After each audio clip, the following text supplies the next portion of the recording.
Hi guys, welcome back to my channel. तो आज ना एक बहुत ही सीरियस टाइप की वीडियो होने वाली है। तो आज हम ऐसी कोई मस्ती या मजाक वाली वीडियो शूट नहीं करने वाले।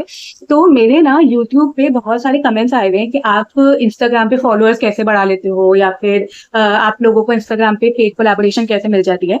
अब मेरे को स्पेशली ये कमेंट्स इसलिए आते हैं क्योंकि अगर तुम मेरे यूट्यूब पे सब्सक्राइबर्स देखोगे तो वो बहुत कम है, ठीक है। और अगर तुम मेरे इंस्टाग्राम पे जाओगे ना तो वहां पे मेरे अराउंड 400 फॉलोअर्स हैं। लेकिन अब क्वेश्चन ये आता है कि आपको 400 फॉलोअर्स में भी पेड कोलैबोरेशन कैसे मिल गए, क्योंकि जनरली ऐसा होता है ना कि तुम्हारे कम से कम 1000-2000 फॉलोअर्स हो तब जाकर तुम अप्रोच कर सकते हो ब्रांड्स को। तो देखो, इस सारी वीडियो में ना हम दो चीज पे बात करने वाले हैं। पहला कि तुम अपने इंस्टाग्राम पे फॉलोअर्स कैसे बढ़ा सकते हो, और दूसरा कि हम पेड कोलैबोरेशन कैसे ले सकते हैं ब्रांड से, ठीक है। तो जो सबसे पहला पॉइंट है वो है ऑप्टिमाइजेशन ऑफ प्रोफाइल, ठीक है।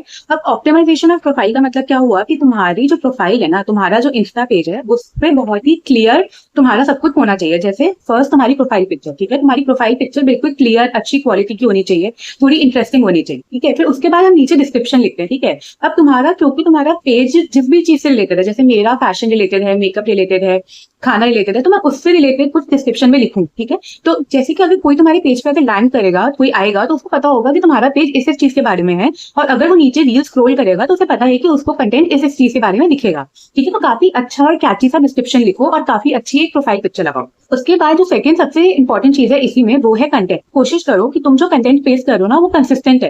कंसिस्टेंट मतलब थीम में कंसिस्टेंट। अब आज अगर तुम सपोज करो गेमिंग से रिलेटेड वीडियोस पोस्ट कर रहे हो, तो ये नहीं कि तुमने अभी 4-5 तो गेमिंग से रिलेटेड वीडियोस पोस्ट करी फिर एकदम से तुम फैशन पे आ गए, फिर तुम एकदम से उससे हटकर आर्ट पे आ गए। नहीं, जो थीम, जो चीज तुम्हारे चैनल से रिलेटेड है सिर्फ वो ही डालो। तो अगर तुम्हारा चैनल फॉर एग्जांपल गेमिंग से रिलेटेड है तो सारी वीडियो, सारी रील सिर्फ गेमिंग से रिलेटेड डालो। और लास्ट, जब भी तुम अपनी डिस्क्रिप्शन लिखो ना उसमें इंश्योर करो कि तुम्हारी कॉन्टैक्ट डिटेल्स, जो भी तुम्हारी मेल आईडी है जिसके थ्रू लोग तुम्हें कॉन्टैक्ट कर सकते हैं, या फिर और भी जो रेलिवेंट लिंक्स तुम्हें देना है, जैसे तुम्हारा यूट्यूब चैनल का लिंक हो गया, या तुम्हारा कोई और भी तुमने कोई सोशल मीडिया प्लेटफॉर्म पे अपना चैनल शुरू कर रखा है, तो उन सबके लिंक्स भी प्रोवाइड करना उतना ही इंपॉर्टेंट है। अब आता है हमारा सेकंड इंपॉर्टेंट पॉइंट। अब सेकंड पॉइंट है तुम्हारा कंटेंट, ठीक है। अब हमने ये तो बात कर ली कि कंटेंट का जो थीम है वो कंसिस्टेंट रहना चाहिए, लेकिन अब जो तुम वीडियोस या तुम जो रील्स शेयर कर रहे हो ना, सबसे इंपॉर्टेंट है उसकी वीडियो क्वालिटी, ठीक है। इंश्योर करो कि तुम जो वीडियो क्वालिटी अपलोड कर रहे हो ना वो काफी अच्छी होनी चाहिए। ये नहीं कि बहुत ही ज्यादा ब्लड वीडियो है या फिर बहुत ही ब्लड रील है तो लोग उसको नहीं देखेंगे, ठीक है। कोशिश करो कि तुम्हारी जो वीडियो की क्वालिटी है वो काफी अच्छी रहे, ठीक है। और उसके अलावा जो तुम्हारी वीडियो एडिटिंग है, ठीक है। अब देखो, बहुत लोग कहते हैं कि क्या हम शुरू में ही एक्सपेंसिव इक्विपमेंट्स परचेज कर ले, क्या अभी तो हमारे को कोई पैसा भी नहीं आ रहा, तो इतना पैसा लगाने का क्या फायदा कि हम इतने महंगे महंगे कैमरा खरीदे। नहीं, तुम अपने नॉर्मल फोन से भी शूट कर सकते हो, उससे शूट करो, ठीक है। लेकिन अपनी जब तुम वीडियोस या अपनी जब तुम रील्स एडिट करो ना उसमें तुम्हें मेहनत करनी पड़ेगी, ठीक है। अपनी रील्स को एडिट करके ऐसा बनाओ कि लोगों को इंटरेस्ट आए उसको देखने में। उसके बाद अगर तुम्हारे को अपने फॉलोअर्स बढ़ाने हैं, तुम चाहते हो कि तुम्हारी रीच जल्दी हो, तो कोशिश करो कि तुम ट्रेंडिंग टॉपिक्स पे रील्स बनाओ, ठीक है। अब ऐसा जरूरी नहीं है कि हर वक्त तुम्हारे को कोई ट्रेंडिंग टॉपिक मिल जाएगा, ठीक है। पर जैसे तुम्हें लगता है कि तुम्हारा जो कंटेंट है, जो चीज पे तुम पोस्ट कर रहे हो उससे रिलेटेड कोई भी ट्रेंडिंग चीज मार्केट में आई है, या फिर यूट्यूब पे चल रही है, इंस्टाग्राम पे चल रही है, तो उसको रिलेटेड रील बनाओ और उसे पोस्ट करो, क्योंकि वो एक मेन ऐसा तरीका होता है जिससे थ्रू तुम अपना चैनल रीच बढ़ा सकते हो, क्योंकि उस टाइम पे वो चीज ट्रेंडिंग में चल रही है तो लोग उससे रिलेटेड हर रील देख रहे हैं, ठीक है। उसके बाद कैप्शंस, ठीक है। बहुत लोग ना क्या कहते हैं, कैप्शंस इग्नोर कर देते हैं कि क्या की जरूरत है। देखो, जरूरी नहीं है कि हर किसी को हिंदी आती है, ठीक है। फॉर एग्जाम्पल सपोज करो कि तुम्हारी जो रील है वो हिंदी में है। अब हर किसी को तो हिंदी नहीं आती ना, इंडिया में ही ऐसा नहीं हो सकता कि हर बंदे को हिंदी आती है, बाहर का तो छोड़ दो, क्योंकि इंग्लिश एक ऐसी लैंग्वेज है जो इंडिया में सबको आती है और इंडिया के बाहर भी सबको आती है ना। मैक्सिमम लोगों को इंग्लिश आती है, ठीक है। तो इसीलिए सबसे अच्छा रहता है कि तुम चाहे किसी भी लैंग्वेज में बोल के कैसी भी रील बनाओ, लेकिन कैप्शन हमेशा इंग्लिश में डाल के रखो, ताकि अगर किसी को भी तुम्हारी वीडियो देखनी है और उसको तुम्हारी पर्टिकुलर लैंग्वेज नहीं आती तो वो भी तुम्हारी रील देख सकता है, वो भी तुम्हारी वीडियो देख सकता है। अब थर्ड इंपॉर्टेंट पॉइंट जो है इंगेज, ठीक है। अब तुमने रील पोस्ट कर दी पर तुम अपने ऑडियंस के साथ इंगेज नहीं कर रहे, तो वो भी एक बहुत बड़ा डिसएडवांटेज, ठीक है। अब इंगेजमेंट का मतलब क्या हुआ कि तुम एक तो कंसिस्टेंटली पोस्ट कर, ठीक है। ये नहीं कि तुमने आज एक वीडियो पोस्ट करी या आज एक रील पोस्ट करी फिर तुम 1 महीने तक भूल गए, ठीक है। फिर उसके बाद तुम्हें याद आया कि अच्छा मेरा तो एक इंस्टा पे चैनल है, मेरा एक इंस्टा पेज है, उसको मुझे एक रील डालनी है। नहीं, कंसिस्टेंट रहो। कोशिश करो हफ्ते में 2-3 रील्स डाल दो, और अगर इतना भी नहीं होता तो एटलीस्ट हफ्ते में 2 रील्स तो डालना ही शुरू कर दो। हैशटैग यूज कर, ठीक है।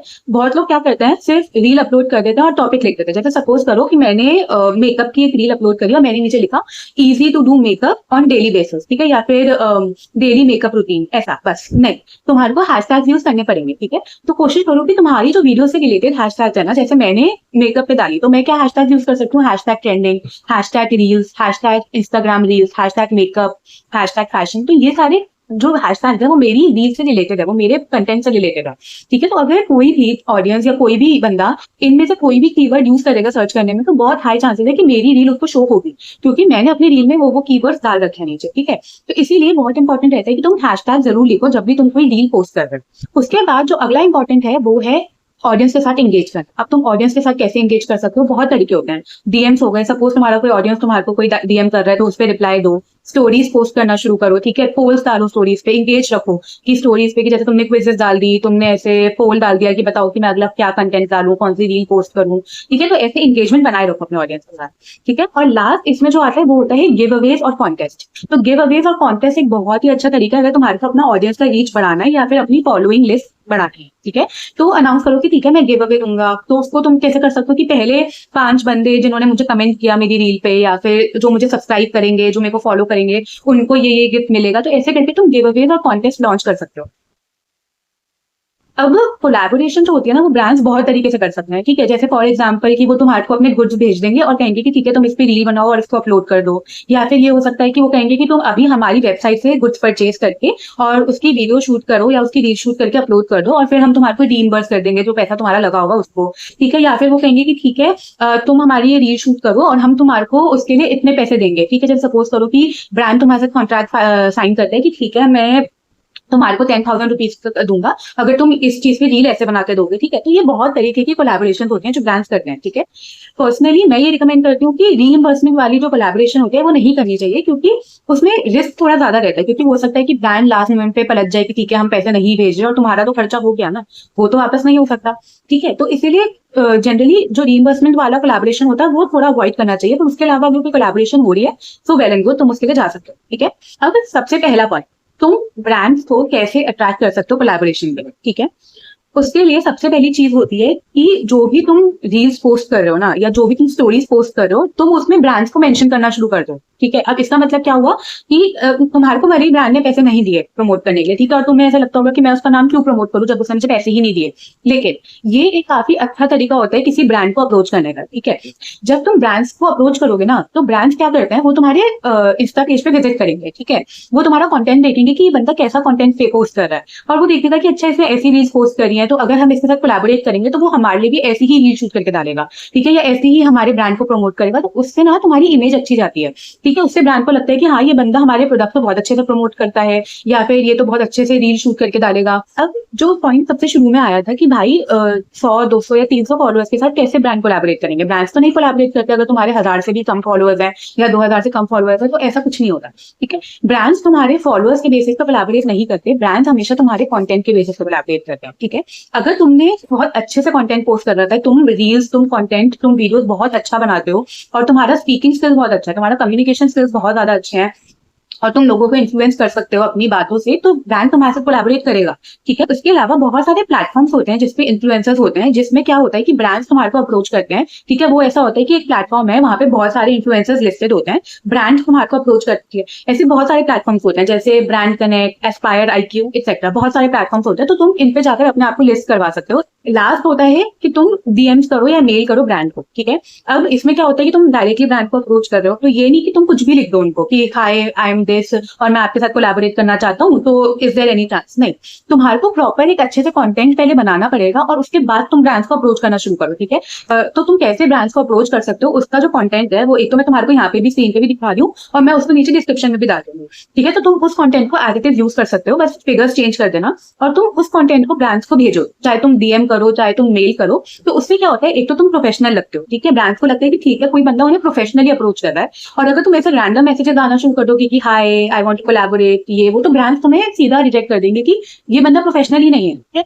अब एक चीज होती है एम्बेसडर प्रोग्राम्स, ठीक है। अब तुमने पेड कोलैबोरेशन तो बहुत सुन लिया, ठीक है, पर तुमने कभी एम्बेसडर प्रोग्राम सुने हैं? तो अब ये क्या होते हैं, एम्बेसडर प्रोग्राम्स में क्या होता है कि ब्रांड ना तुम्हारे साथ कॉन्ट्रैक्ट साइन करता है कि कोई भी प्रोडक्ट अगर तुम्हारे थ्रू बिका तो हम तुम्हारे को पर सेल पे इतना % देंगे, ठीक है, या फिर हम तुम्हारे को फ्री प्रोडक्ट प्रोवाइड कर देंगे और तुम उसकी रील शूट करके उसको डाल। तो इसके बहुत सारे ऐसे अलग अलग एम्बेसडर प्रोग्राम्स होते हैं जो ब्रांड्स लॉन्च करते हैं, जैसे Amazon का एम्बेसडर प्रोग्राम हो गया या फिर नाइकी का एम्बेसडर प्रोग्राम हो गया, ठीक है। तो ये एम्बेसडर प्रोग्राम्स होते हैं जो ये ब्रांड्स खुद सामने से लॉन्च करते हैं, तो तुम इन ब्रांड्स को इनके एम्बेसडर प्रोग्राम्स में अप्रोच कर सकते हैं, ठीक है। उसके बाद एक इंपॉर्टेंट पॉइंट और होता है और उसे कहते हैं हम मीडिया किट, ठीक है।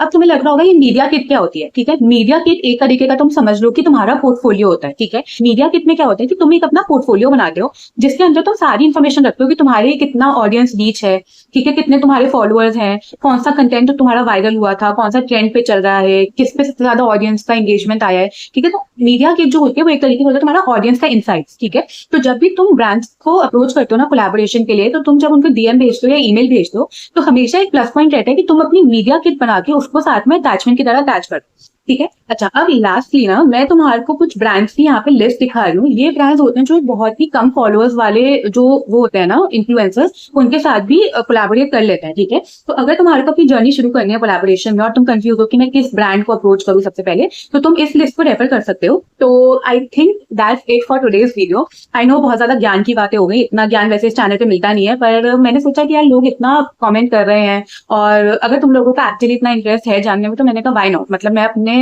पॉइंट्स तुम्हारे से शेयर कर सकती हूँ। तो होपफुली तुम लोगों को भी बेनिफिट होगा। अगर बाय चांस तुम्हारे को ऐसा लगता है कि तुम्हें किसी पॉइंट पे और क्लैरिफिकेशन चाहिए या तुम्हें और डिटेल्स चाहिए, तो तुम मुझे कमेंट सेक्शन में लिख दो, मैं तुम्हारे को डेफिनेटली रिप्लाई दूंगी, या फिर तुम मुझे मेरे मेल पे भी कॉन्टैक्ट कर सकते हो। तो होपफुली तुम लोगों को ये वीडियो अच्छी लगी होगी और तुम लोग बोर नहीं हुए होगे इतने बोरिंग कॉन्टेंट से, ठीक है। And I will very soon see you in my next video. तब तक के लिए बाय।